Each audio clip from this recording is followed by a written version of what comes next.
एक औरत किसी जवान पर आशिक हो गई, उसको धोखा देकर के अपने कमरे में बुलाया कि पानी पर दम कर दो। जब जवान आया अंदर तो उस औरत ने दरवाजे को बंद कर दिया।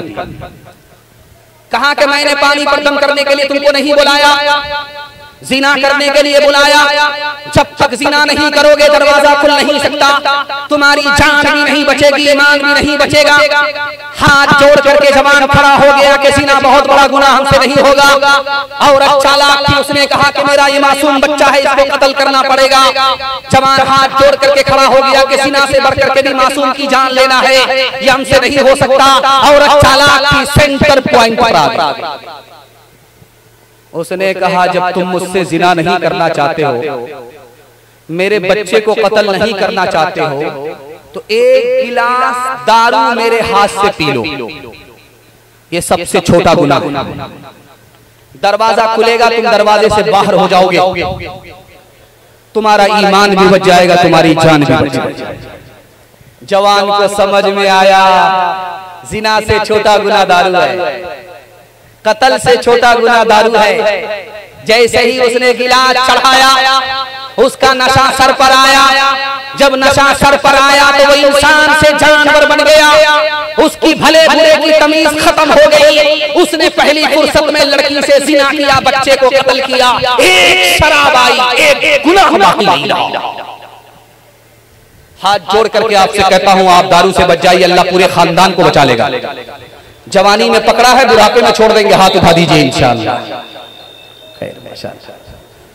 समझ में आ रहा है? जरा जलसा खत्म होने दीजिए, उसके बाद हम मुलाकात करते हैं आपसे।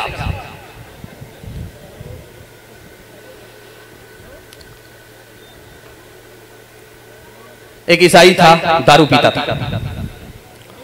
उसने किसी आलिम से कहा मैं मुसलमान हो जाता, लेकिन मैं बहुत बड़ा पियक्कड़ हूं, इस्लाम में दारू हराम है।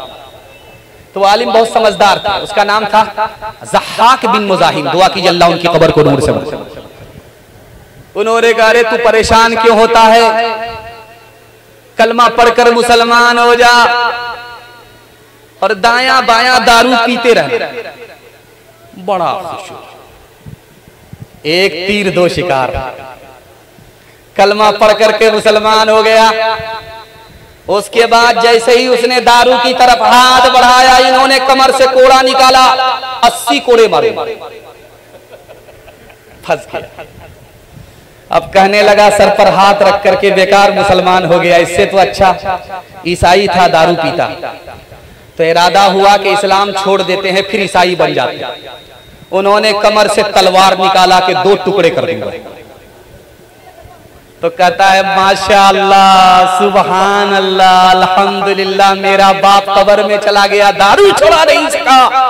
कलमे की क्या शान, ईमान की क्या शान के मुसलमान हुआ और घुट्टी से दारू हमेशा के लिए निकल गई। हाथ उठाइए, वादा कीजिए हम मुसलमान हैं, कभी हलक के नीचे से दारू नहीं जाएगी इंशाअल्लाह। डॉक्टर जब जवाब दे देगा तब छोड़ देंगे, हाथ उठा दीजिए इंशाअल्लाह। मचलती उमंग कहीं सो ना जाए, ये सुबह ये शाम कहीं खो ना जाए। मचलती उमंग कहीं सो ना जाए, ये सुबह ये शाम कहीं खो ना जाए। कोई सुबह ले ले, कोई शाम ले ले, जवानी के सर कोई इल्जाम ले ले। निगाह मिला एक जाम ले ले, जवानी के सर कोई इल्जाम ले ले। जब नशा में आदमी होता है तो उसका कुफ्र कैसे सर चढ़ करके बोलता है, मिसरा बताएगा। सुनने के लिए आप लोग तैयार? शराब से तौबा करते हैं, हाथ उठा दीजिए इंशाअल्लाह। गुनाहों के साए में पलती है जन्नत, हसीनों के हमरा है चलती है जन्नत। गुनाहों के साए में पलती है जन्नत, हसीनों के हमरा है चलती है जन्नत। हसीनों के पहलू में आराम ले ले, जवानी के सर कोई इल्जाम ले ले, निगाह मिला एक जाम ले ले, जवानी के सर कोई इल्जाम ले ले। माशाअल्लाह, खूबसूरत जलसा, खूबसूरत सामईन, खूबसूरत टोपी, चमकती हुई पेशानी। मैं दुआ करता हूँ अल्लाह आपके मुकद्दर को चमकाए। मर्दों के हवाले से आखिरी पैगाम, औरतों के हवाले से 3 पैगाम। 5 से 7 मिनट में मेरा हिस्सा जलसा, मेरे हिस्से का जलसा मुकम्मल हो रहा। यहाँ से लेकर के वहां तक सुनने के लिए तैयार, जोश के साथ हाथ उठाइए इंशाअल्लाह। बड़ा खूबसूरत जलसा तेजी के साथ निकल जाएगा। उत्तर प्रदेश में एक जगह है, उसका नाम है कांधला, उत्तर प्रदेश में। यहाँ एक हाकिम था, उसका नाम था मार्च, अंग्रेज थे, मुल्क आजाद नहीं हुआ। मस्जिद में इमाम साहब ने कहा वलज़ालिन, एक तरफ के मुक्तदी ने आहिस्ता से आमीन कहा, दूसरी तरफ के मुक्तदी ने जोर से आमीन कहा। अब क्या था, सलाम के बाद उधर से इधर लाठी चली, इधर की लाठी उधर चली। एक खुदा को सजदा करने वाले, एक खुदा के घर में मुक्तदी नमाजी सजदा करने वाले एक दूसरे पर लाठी चलाकर लहूलान। ये केस कहाँ गया है? अंग्रेज के पास गया है। मार्च नाम का अंग्रेज है। कांधला में ये किस्सा हुआ, इसको जल्दी से सुन लीजिएगा, सिर्फ 2 मिनट का मुताला आपके दिल तक पहुंचा रहा। ये पूरे जलसे का खुलासा, कुछ याद रहे या ना रहे इसको याद करके ले। 5 मिनट तक अंग्रेज को समझ में नहीं आया कि आमीन किस चिड़िया का नाम है। जब वकीलों ने बहस किया तब उसको पता चला कि आमीन जमीन मकान दुकान नहीं, आमीन दुआ, दुआ पर झगड़ा हुआ। उसने भिगा करके कैसा जूता मुसलमान को मारा, उसकी 30 किताबों में पढ़ने के बाद आज भी महसूस होती। उसने कितनी बड़ी बात कही, मैं आपकी खिदमत में रखता हूं, इसको ध्यान से सुनिएगा, तेजी के साथ निकल जाएगा। उसने अपने जजमेंट में लिखा, अंग्रेज ने, मार्च ने, कि आमीन की 3 किस्में। एक आमीन बिस्सिर है, आहिस्ता से आमीन कहना, ये भी हदीस से साबित है, अंग्रेज कह रहा है। दूसरी आमीन है जोर से कहना, ये भी हदीस से साबित है, आमीन बिल जहर है। एक तीसरी आमीन है, उसका नाम है आमीन बिशर, लोगों को चिढ़ाने के लिए आमीन कहना, ये कहीं से साबित नहीं है। ये सलफी भी गुनहगार है, ये हनफी भी गुनहगार है। रमजान का महीना था, जमात वाले आ गए मस्जिद में, तो कमेटी ने कहा कि मस्जिद में घुसने से पहले बताओ कि तरावी 8 है कि 20 है। अब अमीर साहब का सर चकरा गया, हम लोग तो फजाइल वाले हैं, मसाइल वाले तो है ना। अगर बोलेंगे 20, अगर ये 8 वाले हैं तो ये धक्का दे दे। अगर बोलेंगे 8 है ये 20 वाले, तब भी खैर नहीं। तो इमाम अमीर साहब ने दिमाग लगाया कि सांप भी मर जाए, लाठी भी बच जाए। तो अमीर साहब ने कहा, देखिए साहब, जो लोग 20 रकात पढ़ते हैं तरावी वो कुछ ज्यादा पढ़ लेते हैं, और जो 8 रकात पढ़ते हैं वो कुछ कम पढ़ते हैं, मगर पढ़ते दोनों हैं। हम तो उनके लिए आए हैं जो ये भी नहीं पढ़ते वो भी नहीं। तीसरे नमूने को आपकी खिदमत पर रखता हूं, चाहे आपका महमूदाबाद हो, चाहे फतेहपुर हो, चाहे लखनऊ हो, चाहे कलकत्ता हो, चाहे पटना हो, अलविदा जुमा में हर जगह एक ही ऐलान हुआ। उस ऐलान पर इस पैगाम को खत्म कर रहा हूं, यहां से लेकर के वहां तक सुनने के लिए तैयार? हाथ उठा दीजिए इंशाअल्लाह। दामाद बेटी के झगड़े में दामाद सीधा जेल, हाथ उठाइए इंशाअल्लाह। माशाअल्लाह, सारी रामायण पढ़ी गई, सीता किसकी जोड़ी। ध्यान से सुनिएगा, तेजी के साथ निकल जाए। ऐलान क्या हुआ जानते हैं? अलविदा जुमा में ऐलान हुआ, लखनऊ में भी, फतेहपुर में भी, महमूदाबाद में भी, पटना में भी एक ही ऐलान हुआ। ईद की नमाज ईदगाह में 7:30 बजे, 8:30 बजे, 9:30 बजे। जब कलकत्ता में ऐलान किया इमाम साहब ने अलविदा जुमा में, लोगों ऐलान गौर से सुनो, ईद की नमाज ईदगाह में 7:30 बजे, 8:30 बजे होगी। एक आदमी गुस्सा करके खड़ा हो, कहा इमाम साहब ऐलान वापिस लो, अगर ईद की नमाज मस्जिद में पढ़ोगे तो मैं पढ़ूंगा, अगर ईद की नमाज ईदगाह में पढ़ोगे मैं कभी नहीं पढ़ूंगा। इमाम साहब का सर चकरा गया, उसको करीब बुला करके कहा, रे अल्लाह का बंदा, जुमा की नमाज नहीं है, ईद की नमाज है। ईदगाह में पढ़ने के लिए तुमको क्या परेशानी है? क्या परेशानी? मेरा भाई जिससे मेरा मुकदमा चल रहा है 10 साल से, केस चल रहा है, वो ईदगाह में पढ़ता, वो मनहूस जब तक ईदगाह में पढ़ेगा मैं पढ़ूंगा। इमाम साहब ने करीब बुला करके कहा, रे अल्लाह का बंदा, मैं मसले का हल बता देता हूं, तुम भी ईदगाह में नमाज पढ़ोगे, वो भी ईदगाह में नमाज पढ़ेगा, तुम एक किनारे नमाज पढ़ोगे, वो एक किनारे नमाज पढ़ेगा, जब नमाज खत्म हो जाएगी वो अलग रास्ते से चला जाएगा, तुम अलग रास्ते से चले जाओगे, मसला हल। खफा हो करके कहता कि आप एक किनारे की बात करते हो, अगर मुझे पता चल गया कि मेरा भाई जन्नत में गया है तो मैं जन्नत में भी नहीं जाऊंगा। ऐसे कुछ लोग इबादत का पता देते हैं,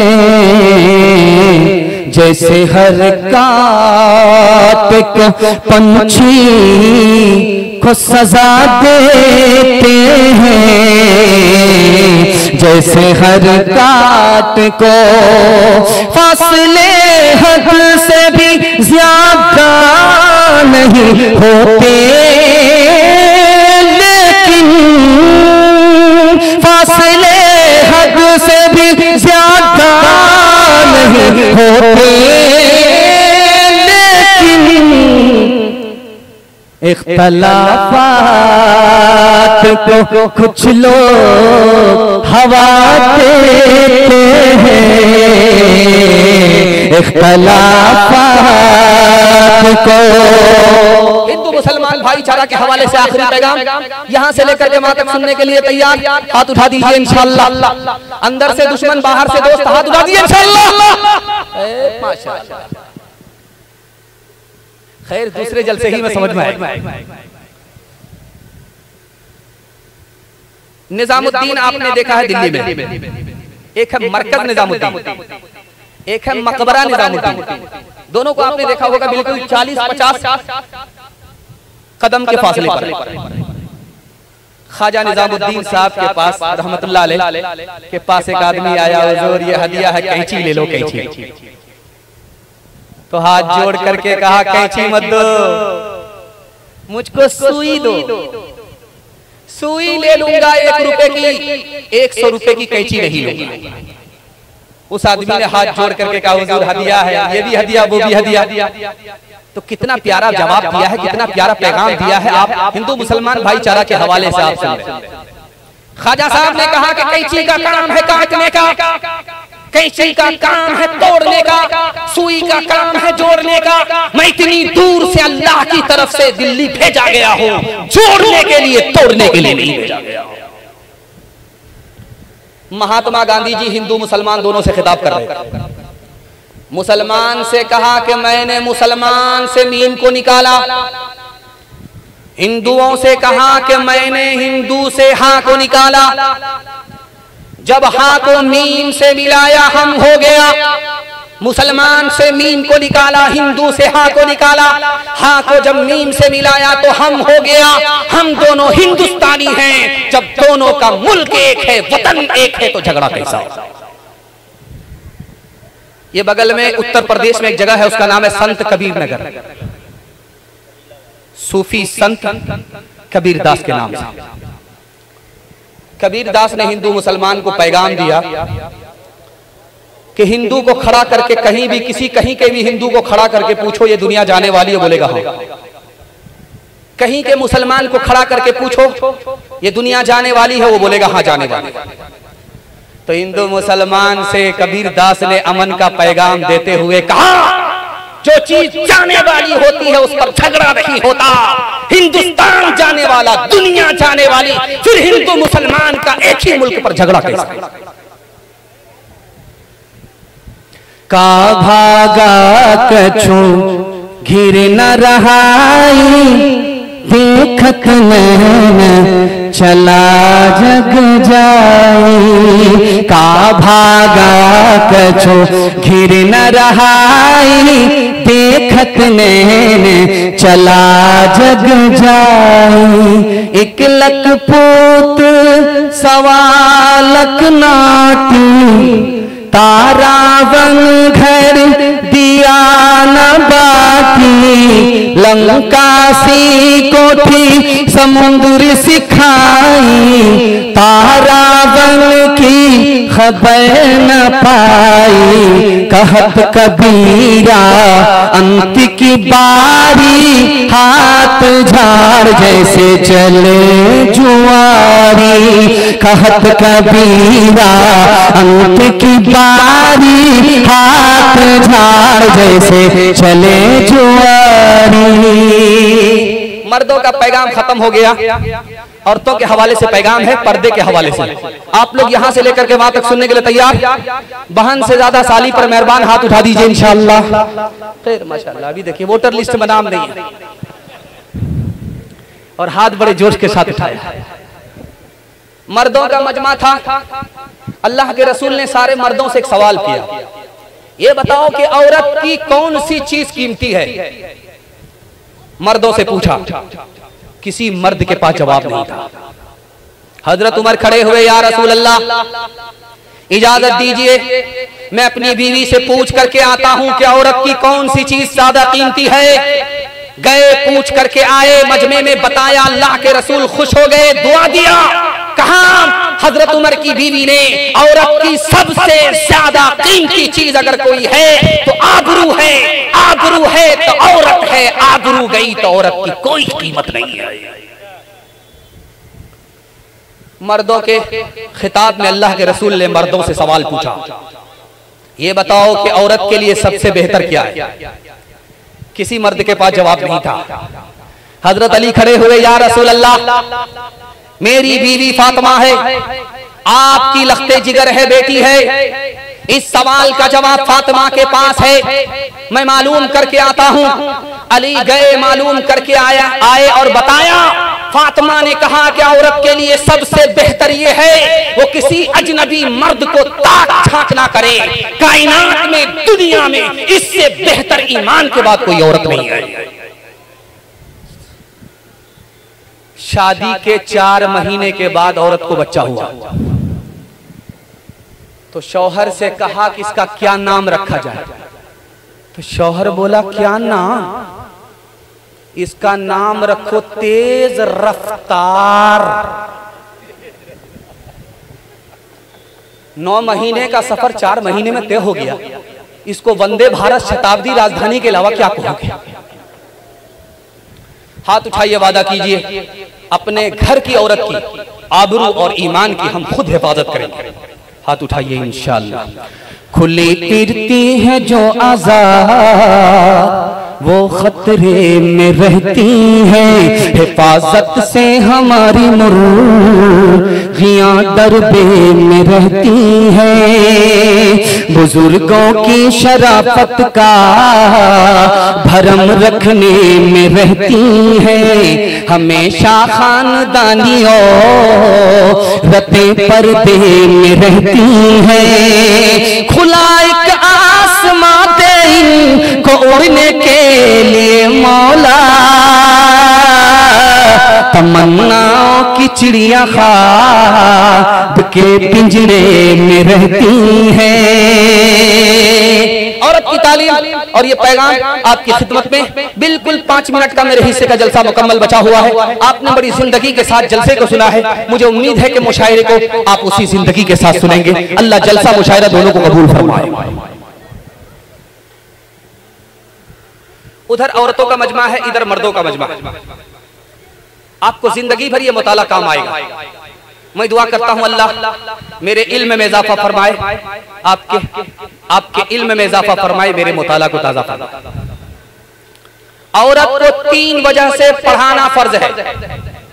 3 वजह बताता हूं, पैगाम को खत्म कर रहा हूं। औरत को पढ़ाना 3 वजह से फर्ज है। जैसे आपका बेटा इंसान, उसी तरह आपकी बेटी इंसान। आपने बेटे को तालीम दिलाई, इंसान बनाया। अगर बेटी को आपने तालीम से महरूम किया तो वो जानवर से बदतर हो जाए। दूसरी वजह बता रहा हूं, जैसे आपका बेटा मुसलमान उसी तरह आपकी बेटी मुसलमान। बेटे को आपने दीन की तालीम देकर मुसलमान बनाया, अगर बेटी को आपने दीन की तालीम से महरूम किया तो उसका ईमान खतरे में पड़ जाएगा। तीसरी वजह, लड़की को पढ़ाना क्यों जरूरी? ईमान के बाद दुनिया की सबसे बड़ी दौलत नेक औरत है। अगर आपने तालीम से महरूम किया वो दुनिया की सबसे बड़ी मुसीबत है। अब एक नुक्ते को याद रखिए, इस पर पैगाम को खत्म कर रहा हूं। लड़के से ज्यादा लड़की को पढ़ाना है, लड़की को ज्यादा लड़के को कम। क्यों? लड़की 4 मंजिल में पहुंचती है। पहली मंजिल में वो बेटी है, दूसरी मंजिल में वो बीवी है, तीसरी मंजिल में वो माँ है, चौथी मंजिल में वो सास है।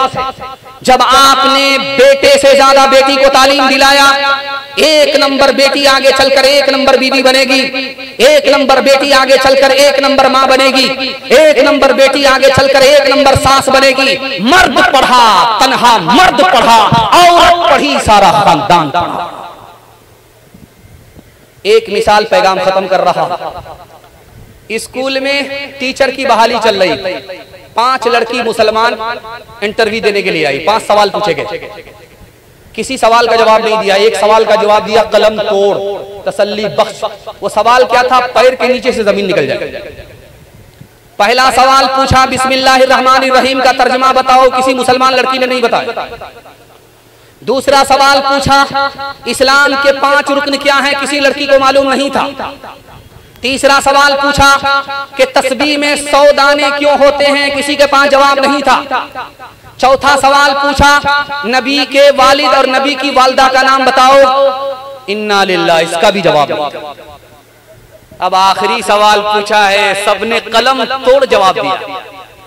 जानते हैं आखिरी सवाल क्या था? 3 फिल्मी हीरो का नाम बताओ।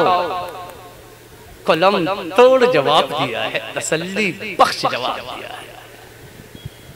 दिमागुन काली कलामुन काली और इनकी जुबां पे है दिन रात गाली। दिमागुन काली कलामुन काली और इनकी जुबां पे है दिन रात गाली। दिमागुन काली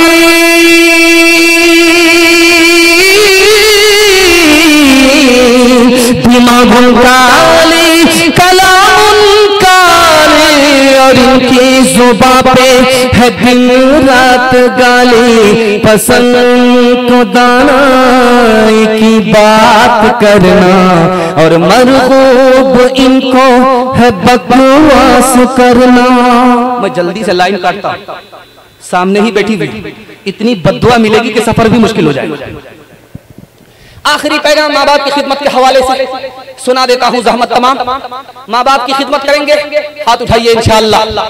शादी से पहले माँ बाप को, शादी के बाद सास ससुर को कमा करके खिलाएंगे, हाथ उठाइए इंशाअल्लाह। अल्लाहु अकबर। बेकार हो गया, 2025 बेकार चला गया। ध्यान से सुनिएगा आखिरी पैगाम। जहमत तमाम, आपको घबराना नहीं है, 7 खून माफ है। मैं भी अचानक होता, मैं भी आपकी जगह होता, अचानक सवाल होता, मैं भी फंस जाता। लेकिन देखना यह था कि आपका दिमाग कहां है, खाने पर है, दस्तरखान पर है या पिंडाल पर। खैर आखिरी पैगाम सुना रहा हूं, ध्यान से सुनिएगा, तेजी के साथ। एक जवान आकर के बोला, या रसूल अल्लाह, मेरी माँ बहुत बदतमीज है, बहुत बदतमीज है। अल्लाह के रसूल ने कहा कि जिस वक्त 9 महीना पेट में रखा उस वक्त बदतमीज नहीं थी। कि या रसूल अल्लाह, मैं सच कह रहा हूं, मेरी माँ बदतमीज है। कर रात भर जाग करके तुमको दूध पिलाया, उस वक्त बदतमीज रही थी। तो आकर करके बोलता है मैंने दूध का हक अदा कर दिया। अल्लाह के रसूल ने पूछा कैसे अदा होगा? का पीठ पर लेकर के मैंने माँ को काबे का तवाफ कराया है, हज कराया है, दूध का हक अदा हो गया। अकल का नाखुन लो, जिस वक्त 9 महीने पूरे हुए तुम्हारी माँ तुमको पैदा कर रही थी, ऐसा दर्द था कि अगर 900 तलवार किसी आदमी के जिस्म पर पड़े वो जिंदा रहे, उससे भी ज्यादा दर्द तुम्हारी माँ ने तुमको पैदा करते वक्त में उठाया है। दूध के हक अदा करने की बात करता भी तो दर्द का हक अदा नहीं। जब आप किसी औरत को देखेंगे गाल पर हाथ रख करके बैठी हुई है, समझ जाइए बहुत भारी सदमा है, बहुत बड़ी आफत। उसके रिश्तेदार ने कहा कैसा सदमा है, चांद जैसा शौहर मिला, होटल जैसा खाना मिला, जन्नत जैसा घर मिला, तुमको कौन सा सदमा है, गाल पर हाथ रख करके बैठी हो। माँ की हस्ती कितनी बड़ी हस्ती होती है, तजर्बात की रोशनी में दिखाने के लिए जा रहा हूँ। उस माँ का जवाब सुनिए। शादी के 5 साल हो गए, गोद में बच्चा नहीं, बच्चे के बगैर कुछ भी अच्छा नहीं लगता। बच्चा है तो सब कुछ अच्छा है, बच्चे के बगैर कुछ भी अच्छा नहीं लगता। आपका बच्चा बंबई में रहता है, जब वो वहां से वापिस आता है तो जानते हैं फोन में क्या कहता है? बाप से कहता मैं आ रहा हूं, बीवी से कहता मैं आ रहा हूं, बच्चे से कहता मैं आ रहा हूं। उसके बाद होता क्या है, माँ बाप की हस्ती कितनी बड़ी है दिखाने के लिए जा रहा हूं। जब वो बंबई से चलता है तो लखनऊ पहुंचते पहुंचते उसको रात हो जाती और घर आते आते सुबह हो गई। अब जब वो घर आया तो क्या देखता है कि बीवी बेखबर सो रही है, बेटा खर्राटे ले रहा है। बूढ़े माँ बाप रात से जाग करके अपने मुसाफिर का इंतजार कर रहे हैं। आखिरी नमूना सुनाने के लिए जा रहा हूं, इस पर पैगाम को खत्म कर रहा हूं। कभी झगड़ा बेटे का बाप से हो जाता है, कभी बाप का झगड़ा बेटे से हो जाता है। दोनों झगड़े में आसमान जमीन का फर्क दिखा रहे हैं। जब माँ बाप का झगड़ा बेटे से होता है तो माँ बाप खफा होकर के घर छोड़ करके भाग जाते हैं, लेकिन सुबह को भागते हैं, शाम में लौट जाते हैं। शाम में भागे, सुबह को लौट गए तो बच्चों ने ताना मारा, जब भागना था तो आए क्यों, जब आना था तो भागे क्यों। अब माँ बाप का जवाब सुनिए। हमारी नफरत पर तुम्हारी और तुम्हारे बच्चे की मोहब्बत गालिब आ गई, सुभान अल्लाह, इसलिए आ गया। लेकिन जब बेटे का झगड़ा होता है माँ बाप से तो ऐसा घर छोड़ करके भागता है, सीधे ससुराल को पकड़ लेता है और जीते जी पलट करके माँ बाप को देखता नहीं। कब आता है? जब मस्जिद के माइक से ऐलान होता है कि फलां का बाप इंतकाल कर गया। अब घड़ियाल के आंसू लेकर के आ रहा है, ओ बदनसीब, सांप तो निकल चुका, लकीर को पीट करके अब कुछ होने वाला नहीं। तुम्हारे माँ बाप तुमको माफ कर देते थे, तुमने बदला ले लिया। हाथ उठाइए, वादा कीजिए माँ बाप से बदला नहीं लेंगे, माँ बाप को माफ करेंगे। हाथ उठाइए इंशाअल्लाह। रो रो के मांगती हूँ तेरे लिए दुआएं, मर जाऊं तेरे बदले लेकर तेरी बलाएं। जीवन मिटा के अपना जीवन तेरा बचा लूं, दिल में तुझे छुपा लूं।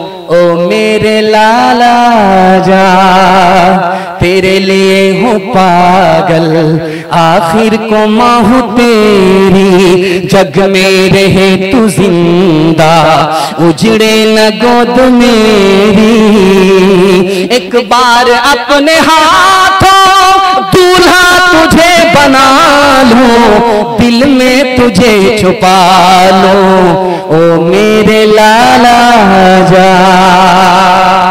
एक मिसाल 1 मिनट की सुना देता हूँ, आप लोग सुनेंगे, मरने के बाद अमल करेंगे। हाथ उठाइए इंशाअल्लाह। खैर माशाअल्लाह, जनाजा पढ़ाने की अब बारी आ ही गई। हाँ, हाथ उठाइए। ये लॉकडाउन का जमाना गुजर गया है। लॉकडाउन का जमाना था, होटल में खाना कम मिलता था। जो आदमी 5 रोटी खरीदना चाहता था उसको 1 रोटी मिलती थी, लेकिन एक आदमी 5 रोटी रोजाना खरीद रहा है। इस मिसाल को सुन लीजिए, जितनी दिलचस्पी से, जितनी तवज्जो से आप सुनेंगे, उतना अल्लाह आपकी माँ बाप की खिदमत के लिए आपको कबूल फरमाए। ध्यान से इसको सुनिए। 5 रोटी होटल में खरीदी उसने। होटल के मालिक ने कहा, 5 रोटी का क्या करते हो? उसने कहा कि एक रोटी मैं अपने पास रखता हूं, एक रोटी दरिया में डाल देता हूं, एक रोटी से कर्ज चुकाता हूं, 2 रोटी कर्ज में देता हूं। उसका सर चकरा गया।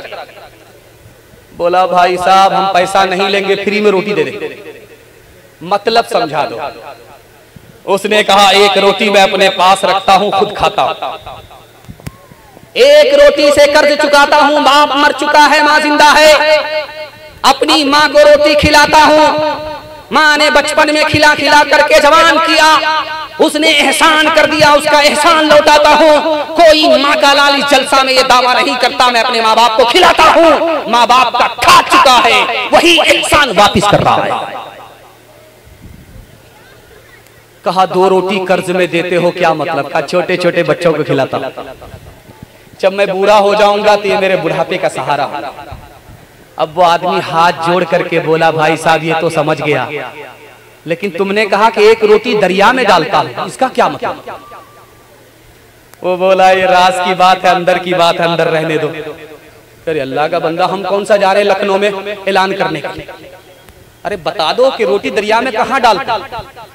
कहा देखो वादा करो किसी से बताओगे नहीं, सास को खिलाता, नेकी करो और दरिया में डाल। हाथ उठाइए, वादा कीजिए, बीवी मर जाएगी माँ बाप की खिदमत करेंगे। हाथ उठाइए, बिल्कुल सही जा रहा है। अल्लाह मुस्तफा मुस्तफा बोलो बोलो सल्ले अला बोलो बोलो मुस्तफा मुस्तफा बोलो। एक दिन नबी ने हल्क़े असहाब में ये लफ्ज़ दोहराए 3 बार के नाकुस की कट गई। असहाब पूछते हैं वो बदबख्त कौन है, तौक़ीर जिसकी आपकी नजरों में घट गई। इरशाद यूं हुआ कि वो औलाद ना खलफ, घर जिसके जन्नत आ गई फिर पलट गई। माँ बाप का बुढ़ापे में जिसको न हो ख्याल, उस नासईद औलाद की किस्मत पलट गई। मुस्तफा मुस्तफा बोलो बोलो सल्ले अला बोलो। 3 वादे पर खड़े हो जाइए, जिंदगी भर के लिए जलसा कामयाब होगा। हाथ उठाइए, वादा कीजिए अल्लाह की इबादत करेंगे इंशाअल्लाह, रसूलुल्लाह की इताअत करेंगे इंशाअल्लाह, मखलूक की खिदमत करेंगे इंशाअल्लाह।